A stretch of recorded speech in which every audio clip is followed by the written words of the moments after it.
By Ketov Rabbi Sai, I want to start with a gewaltige Ben Ish Chai. The Ben Ish Chai writes a murdige Zach. Look the Heilige Ben Ish Chai as follows. He says in his Parshas verse Chanan, if you want to look this up. Look the Heilige Ben Ish Chai. There are three hanas in the world. There are three benefits. Hana. There are three types of hana that exist on planet Earth. As I state the Heilige Ben Ish Chai. One of them is achila and shtia. Eating, drinking, pretty standard, normal hana that most people enjoy, that most people have. That's a hana number one. Hana number two is the hana of reach, of smell. And the hana number three is the hana of re'iyah, of sight. These are the three types of hana that a human being can have and gets benefit from. That is eating and drinking, smell, and sight. That's what the Ben Ish Chai points out.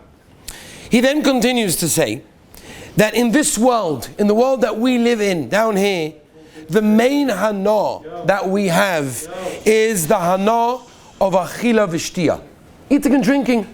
That is the general hana that a human being in this world, the main hana that a person has is simple, physical, eating and drinking a good steak, good restaurant, a good coffee. It's kishmak, eating and drinking. Achila v'shtia is the hana in this world. Continues the Ben Ish Chai. However, in the next world there are two stages. Okay, Rabbi, so we're letting you into the secret of what happens in the next world. There are two stages, says the Ben Ish Chai, of the next world. Stage number one is the hana of reach, of smell. And stage number two, which is a higher level than that, is the hana from re'iyah, from sight.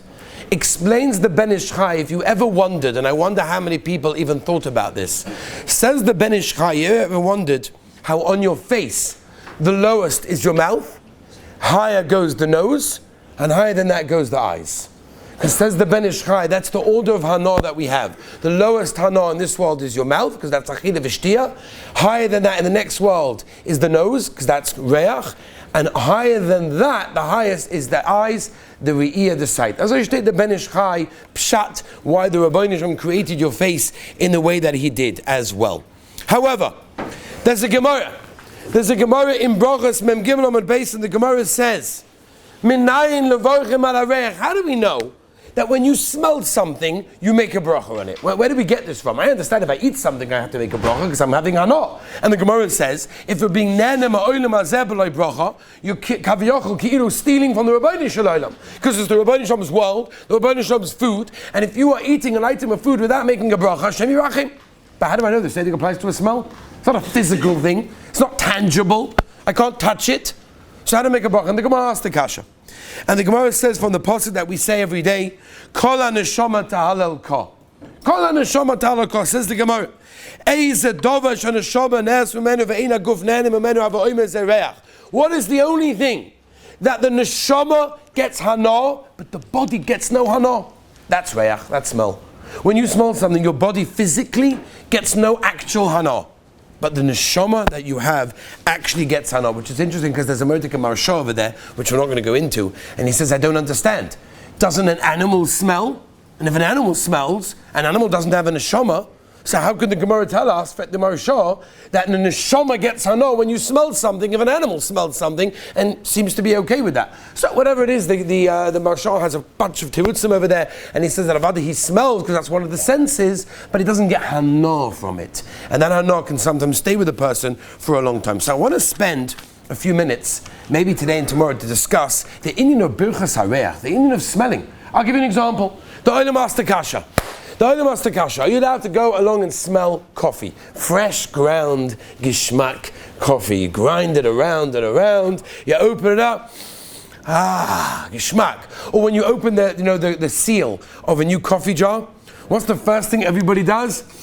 Gishmak. Or let's say another example. And let's say, for example, fresh bread. You walk into a bakery, gishmak, fresh bread, right? Are you allowed to smell that? What about an esrog? What about an apple? All these sorts of shilas that could come in. Number one, are you allowed to smell them? Number two, what bracha do you make if you do smell them? Okay? That's the shilah. What? How would you be allowed to smell them? One second, we're going to get to it. That's the shilas of today. So let's begin, Rabbi said like this.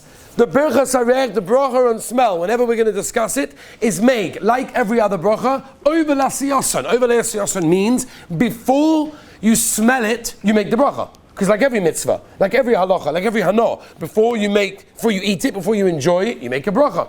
The Kaf HaChaim asks the following kasha. The Kaf HaChaim asks, what happens if I don't know if it has a smell? It's very negay, by the way, by Havdalah, if I'm not sure if this besomim actually smells. It's like an old thing, whatever, it's a tree, it's a plant, I'm not my regular besomim with the regular things I have. What do? I don't know if it smells. I'm going to make a bracha and then it doesn't smell. We're going to have to go run around to find the smell because I have a hefsek. So the Kaf HaChaim has a gewaldige chiddush that he tainas that you're allowed to smell it to test it out. Just like you're allowed to taste food before making a bracha if you want to see if it's got enough salt, if you see if it's good enough, whatever.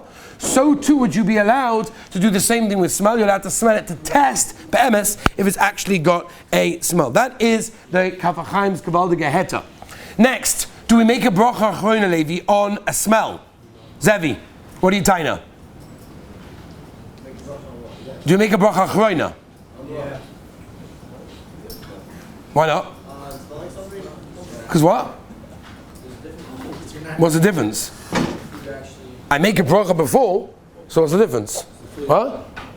The body doesn't have enough. Well, the neshama does. So if you don't make a bracha achroina, something the neshama has enough from. That's interesting. We're getting a bit warmer over here. What? Okay. You're thanking for how good the food was. No. So I'm thinking how gewaldig the smell was. Thank the Rebbeinu Shalom.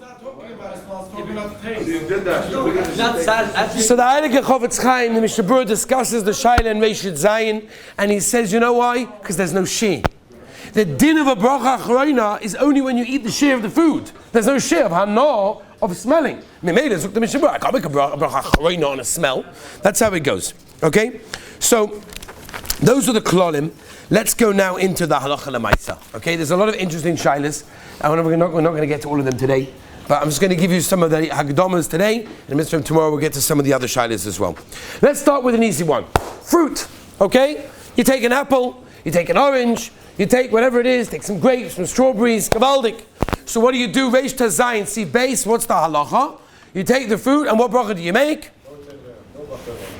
Oh no, very good. That's kavaldik. Beautiful. I'm going to say it I'm going to say it by like in my havara. Hanoisen reach toiv v'peiris. Okay, if someone you're being mishabech the Rebbeinu Shalom for putting a beautiful smell into peiris. So therefore, paskin the Shulchan Aruch that if you take an apple, you take a strawberry, you take a grape, whatever it is, and you gishmak, nice smell, you make a bracha noisen reach toiv v'peiris. It's not only a Shulchan Aruch, right? In Reish Tazayin si base, it's also the Balatanya and Shulchan Aruch Harav, the Mishnah Berurah, the Heilige Chofetz Chaim, also paskins that way. Comes along the Chazon Ish, and the Chazon Ish says, and this is in Lamed Hey Sif Hey, Sikotten Hey, he says no, you don't make a bracha. Rabbi Chazon Ish, there's a Shulchan Aruch over here. You can't just argue with the Shulchan Aruch. So the Chazon Ish says no. I'll tell you pshat. Because the fruit that you're buying to eat is not made to smell. It's not meyuchad l'reach. And therefore, if it's not made to smell, they don't produce it and sell it, and you buy it for that purpose, zuk the Chazon Ish, you can't make a bracha on that. You're buying the apple to eat, agav you're smelling it. That's not meyuchad for smelling. Zuk the Chazon Ish, you would not make a bracha on there. Lemaisa, Rav Elyashiv, and Rav Shlomo Zalman were choilek, and it said, how do you do? Because it's not miyuchad for smell, and therefore you can't make a bracha on it. Now, Makash's Rabbi say, if we're saying Shulchan Aruch, Mishnah Berurah, Rav Elyashiv, Rav Shlomo Zalman all say that you make a bracha on it, when was the last time someone saw someone do this? Well, I want to ask Rabbi say a serious question. When was the last time anyone in this room ever saw a person taking an apple or a peach or a pear or whatever it is and making a bracha hanoisen reich toiv b'peiros? Please raise your hands the last time in the last 5 years you ever saw anyone do that. Yeah? Really? That's shvach, by the way. You're not a raya. You're not a raya. I know where you live. It's not a raya. Huh? Okay. Okay. You did, yeah? That's something else. I don't know if you're allowed to smell that. We'll talk about that. That could be he's making a mistake that we'll get to. But I'm talking about with an apple, with a peach, with a pear, strawberry. Before he eats it, makes a bracha on it. right? It's, you saw someone before they eat it, they'll make a bracha on it, right? Now we'll get to that. We're talking about fruits. Huh? It was made for smell. No, that's something else. I'm talking about an apple. So what's pshat why people don't do it? Simcha, what's pshat? Tuli, what's pshat? Why don't people do it? Answer number one, Rabbi Isai, is the Chazon Ish. Chazon Ish says if it's not miyuchad for fruit, for smelling, you don't make a bracha. Number two, they taina that our fruits don't have such a strong smell, and therefore that's not going to be the case. So I asked Rabbi Zil, I said, Rebbe, what do we do to Maisa? The Maisa, it's a whole bilbul over here. Well, yes, no, what do I do? So obviously, I'm asking Rabbi Zil, right? He's a son-in-law of Rabbi Elyashiv and a son of Rabbi Shlomo Zalman, who are both saying that the meaning is, how do you do? Right? So I said to him, the Chazon Ish. Chazon Ish was God Ladar, Kol HaTarikula, who was bigger than the Chazon Ish. He said to me like this. So he says to me, I go in a God Rabbi Zil Obach. We were to go to him not long ago. He said to me, I don't understand. He says to me, if you came to the Chazon Ish, and you say to the Chazon Ish, what do I do? The Mishnah Berurah says this, but you say something else. He told me the Chazon Ish would tell him about you go let the Mishnah Berurah. That's what he told me. That's what he told me the Chazon Ish would say. As I say, Rabbi Zil Obach. Al kaponim lemaisa. If you have a fruit that has a good geschmack and smell, then about you make a bracha on it, like a yid does. Eli, are you with me? That's what yidden do. We make a bracha before we smell, right? Okay, now we know that. Next shaila Rabbi Yisrael today. Next shaila. Ben, are you with me? What about food? Okay, so far we're talking about fruit. What about regular food? What about, we'll start with number one. A fresh loaf of bread. A challah comes out the oven. It's a shmak David, right? Take the challah out the oven. Freshly baked challah. There's nothing more, getting ready for Shabbos Kodesh, Einig Shabbos, Koved Shabbos, than a beautiful, freshly baked challah. Do you make a bracha on that? It's not a fruit, that's true. Good. No, Shimon, what are you tying now? You make a bracha on that? You have to know. That is true. You do have to know, because the Ramah in Reishut Zayin brings down a machlokes. The Ramah in Reishut Zayin says like this.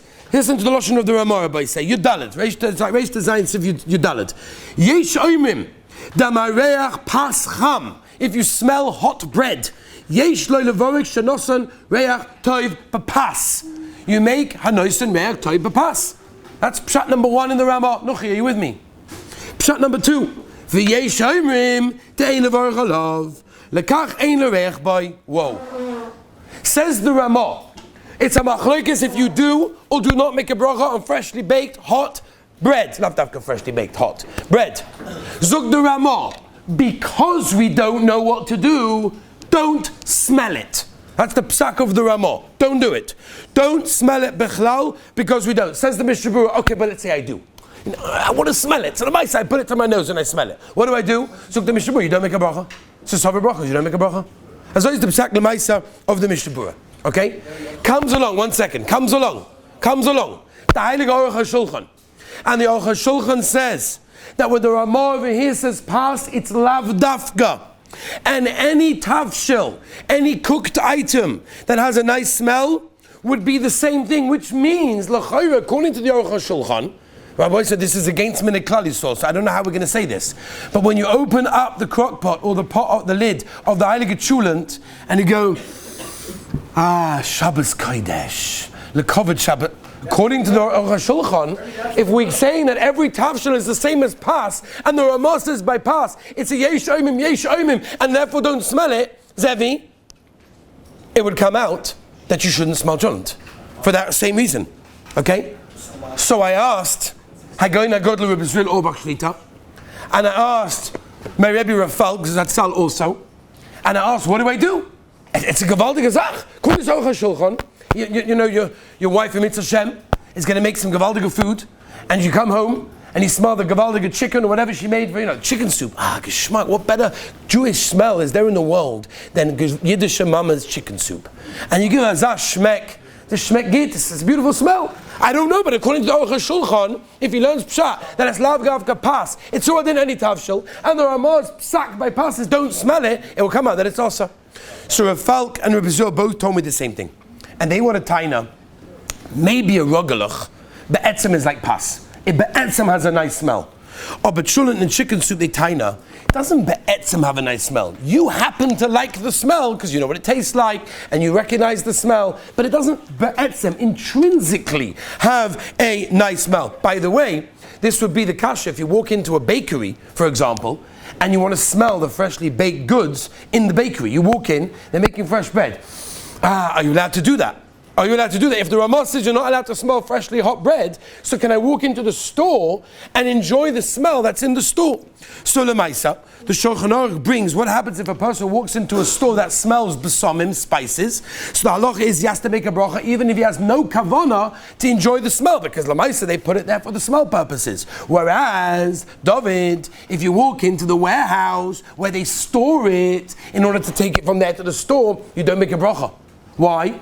Because there the kavanah is not for the smell. Therefore, if that's the case, when you walk into a bakery and the especially smell of bread is 100% mutter, even lefid the Ramah, to smell, because it's not there for the smell. I will tell you, I'm going to leave off today with two shilas, okay? Because there's a lot more to discuss. We didn't get to coffee, we didn't get to a lot of shilas. But before we get there, two shilas. Shilah number one is like this. What happens, and this is a very, very important shilah. Starbucks told me, because I called them up, and I spoke to them and I asked them how exactly they run their store. They have a special spray that they spray in the air of freshly ground coffee. So what you're smelling is not necessarily actual real coffee, but it's the smell that they put into the air so that you will smell it and say, I need a coffee. That's what it is, right? Everything's done with that. There's a PR and advertising for everything. You guys don't even chap. Like McDonald's, right? I checked into this. The reason why the McDonald's sign is red, right, with other colors also, but it has red in it, because red attracts a person. And therefore it makes you, I see McDonald's. The sign automatically tells your brain, right, subconsciously, I need to eat, I need something. Right? And by the way, it's interesting, because their mahalach is, the benches in McDonald's are slightly tilted upwards, so you're not, you guys don't know this, but I checked into it, that you're not so comfortable, because it's a fast food place. So if you spend too long there, you're going to stay too long. So everything is done with a cheshbon. So Starbucks coffee have the sprays. And Allah a guy asked me this shaila in a Chassidish shtibel nearby here that he sells personally baked mazonas, and he wants to get this spray and he wants to spray it in order for people to go, those smell really, really good. I need one of those. And then he's going to buy it. So question number one, do you make a bracha on an artificial smell? What about perfume and aftershave? It's artificial. What about that? And number two, is that called Gnevus Das? Rabbi said tomorrow, Be'ez Hashem, we'll discuss the shayla. Have a wonderful day.